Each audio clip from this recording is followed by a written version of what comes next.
Laura Vitale. On this episode of Laura in the Kitchen, I want to show you how to make candied apples. They are a must for Halloween, and if I'm gonna be honest, I don't eat candy apples a whole lot just because they're very, very sweet, but I mean, it's Halloween, it's a treat, so you have to make them just because of it.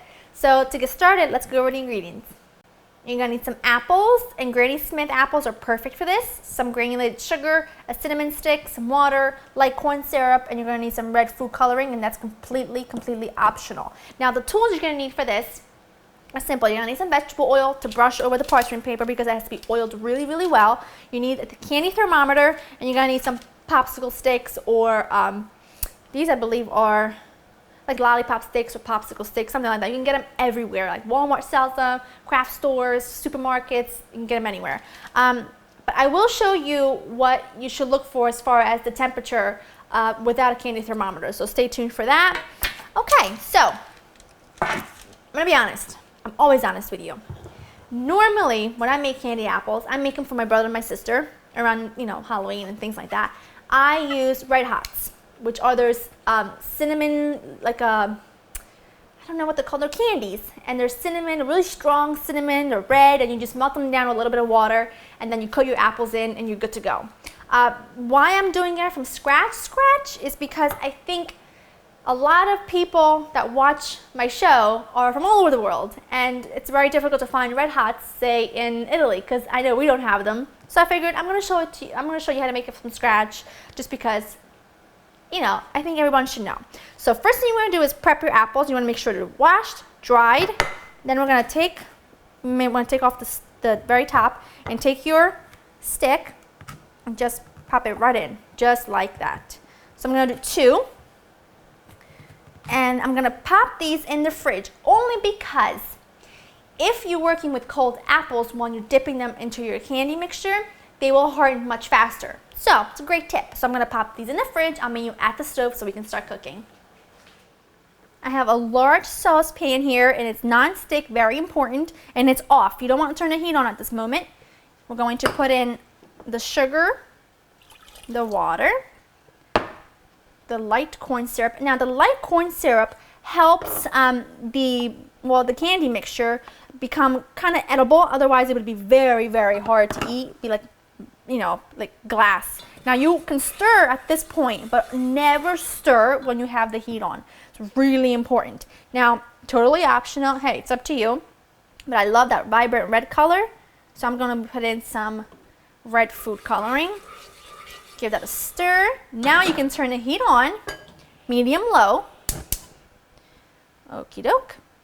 And now you're going to cook this for 20 to 25 minutes, or until the temperature on your thermometer, candy thermometer, goes up to 275. Remember that, 275. I'll show you halfway from now till then what you should be looking for as far as the consistency. Now, once this comes up to a boil, you're going to add in your cinnamon stick. This is why, because I love the cinnamon in the Red Hots I usually make my candy apples with, so a cinnamon stick. Don't like ground cinnamon in this because it makes the mixture cloudy. Cinnamon stick's perfect, but when it comes to a boil, and remember, never stir, only swirl the pan. Okie doke. Going in with my candy thermometer, and this is going to cook for a medium-low for 20 to 25 minutes. My sugar mixture is perfect. It's up to temperature. Let's go back to the counter so I can show you how to finish it. Now, if you don't have a candy thermometer, to know that it's at the right temperature, take some cold water and then take a little bit of this, put it in there, hold it, hold it, hold it, hold it. It's perfect. You see how it gets nice and hard like that right away? That's what you're looking for. Now, take parchment paper and oil it well with vegetable oil because we want to prevent these from sticking. Now, I'm going to take this out, the cinnamon stick out. Be very careful. This is so hot, you really don't want to touch it. Now, to do this quickly, because you really need to do this quickly, you take your apple, you tilt your pan, you take your apple, and you swirl. And just continue to swirl until you have a nice thick coating. And this should make enough for about 4 apples. Look at that. Ah, Just tilt it, don't touch it. Just using the pan as a guide. Swirl it, tilt it, swirl it, and then sit it on the oiled parchment paper lined baking sheet. Just do the exact same thing with the second one. Do it like so. Just want to spin it around so it starts to harden a little bit and it doesn't fall to the bottom like that one. Now I'm going to pop these in the fridge for about a half an hour or until they're set. My apples have set. I put them in the fridge for a little bit until they were set, and then I left them at room temperature for about 10 minutes, and that's it. Look at that. It looks to me like it reminds me of the apple that Snow White ate, you know, like the poison apple. I don't know why. I'm trying to give this a bite.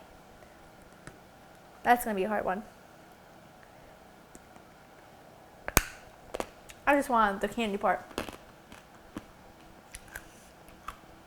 That's it. Simple and easy. You can do it from scratch. I showed you how. So go to www.laureninthekitchen.com and make them yourself.